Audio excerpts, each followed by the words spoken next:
அதனால பாவத்தின் காரியங்கள், அக்கிரமத்தின் காரியங்கள் எதுவும் நம்ம மேல பலன் கொள்ளாதபடிக்கு ஜாக்கிரதையாய் நம்ம காத்துக்கொள்ளணும். அப்படி நம்ம இடம் கொடுத்துட்டோம்னா அது நம்முடைய வாழ்க்கையில என்ன செய்யுமா? சங்கீதம் 31:10 சொல்லுது. வாசிங்க, சங்கீதம் 31:10. என் பிராணன் சஞ்சலத்தினாலும் என் வருஷங்கள் தவிப்பினாலும் கழிந்து போயிற்று. என் அக்கிரமத்தினாலே என் பலன் குறைந்து என் எலும்புகள் உலர்ந்து போயிற்று. என்னது? அக்கிரமம் வந்தா என்ன ஆயிருமா? பலன் குறைந்து போகும். அதனால எலும்புகள் என்ன வந்துடும்? உலர்ந்து போயிடும். ஆமா, எலும்பு உலர்ந்து போச்சுன்னா என்ன அர்த்தம்? அதுக்கப்புறம் எலும்பு கூடாது அப்படின்னா என்ன அர்த்தம்? எலும்பு முறிவு வந்துருன்னு அர்த்தம். யோசிச்சு பாருங்க. அப்ப இன்னைக்கு நம்முடைய பலன் குறையுது அப்படின்னா, ஆரோக்கியம் குறையுது அப்படின்னா, எங்கேயாச்சும் அக்கிரமம் செஞ்சிருக்கோமான்னு பாருங்க.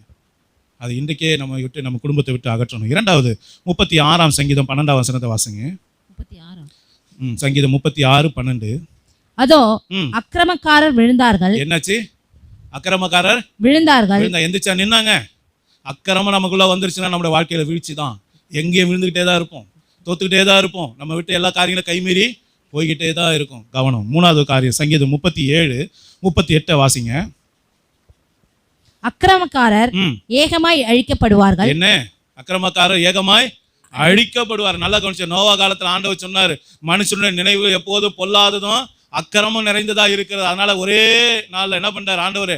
முழு உலகத்தையும் ஜலத்தினால அழிச்சு போட்டார். யோசிச்சு பாருங்க. இஸ்ரவேல் ஜனங்களுக்கு அந்த காணி ஆட்சியான பூமியை கொடுக்கறதுக்கு முன்னாடி அவர் சொன்னாரு, இன்னும் அந்த ஜனங்களுடைய அக்கிரமம் இன்னும் பூரணமாகலை அப்படின்னா. நல்லா கவனிங்க. அக்கிரமம் பூரணமாச்சுன்னா அதோட ஜாதியே இருக்காது. அக்கிரமம் பூரணமாச்சுன்னா முதல் உலகமே இல்லை. யோசிச்சு பாருங்க. உலகம் அழிக்கப்பட்டது, சுத்தமாக்கப்பட்டது. அக்கிரமம் நம்ம அழிச்சிரும், நம்ம குடும்பத்தை அழிச்சிரும், நம்ம பிள்ளைகளை அழிச்சிரும், நம்ம ஆவிக்குரிய வாழ்க்கையை அழிச்சிரும், ஒன்றும் இல்லாமல் ஆக்கிரும். அதனால் அக்கிரமக்காரன் மிஞ்சாதபடிக்கு, அக்கிரம கிரியைகள் நம்முடைய வாழ்க்கையில மிஞ்சாதபடிக்கு கவனமாய் காத்துக்கொள்ளணும். சங்கீதம் 39:11 வாசிங்க. அக்கிரமத்தின் நிமித்தம் நீர் மனுஷனை கடிந்து கொண்டு தண்டிக்கிற போது அவன் வடிவை பொட்டரிப்பை போல் அழிய பண்ணுகிறீர். ஆமா, அக்கிரமம் வந்தா கூடவே என்ன வந்துடும்? தண்டனை வந்துடும். தப்புக்கேற்ற தண்டனை நிச்சயமா வரும். கவனிச்சிங்க. அதனால இப்படிப்பட்ட காரியங்கள் வராதபடிக்கு நம்மளை காத்துக்கொள்ளணும். 5:5 வாசிங்க சங்கீதம். வீம்புக்காரர் உம்முடைய கண்களுக்கு முன்பாக நிலைநிற்க மாட்டார்கள். ஆமே. அக்கிரமக்காரர் யாவரையும் வெறுக்கிறீர். அக்கிரமம் நம்ம கிட்ட வந்துச்சுன்னா கர்த்தர் என்ன பண்றாராம்? கொஞ்சம் வரமா, பிரியமா இருக்காராமா? என்ன சொல்றாரு?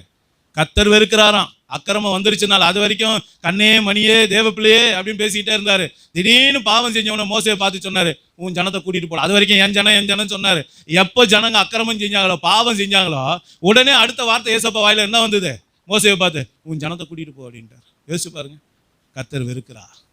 கர்த்தர் அக்கிரமத்தை வெறுக்கிறா. அக்கிரமம் நம்மகிட்ட வந்துச்சுன்னா நம்மளை வெறுத்துருவா, நம்ம குடும்பத்தை வெறுத்துருவா, நம்முடைய காரியங்கள்லாம் கர்த்தர் வெறுத்துருவா. யோசிச்சு பாருங்க. கர்த்தர் வெறுக்கிற காரியம் வேணுமா நமக்கு?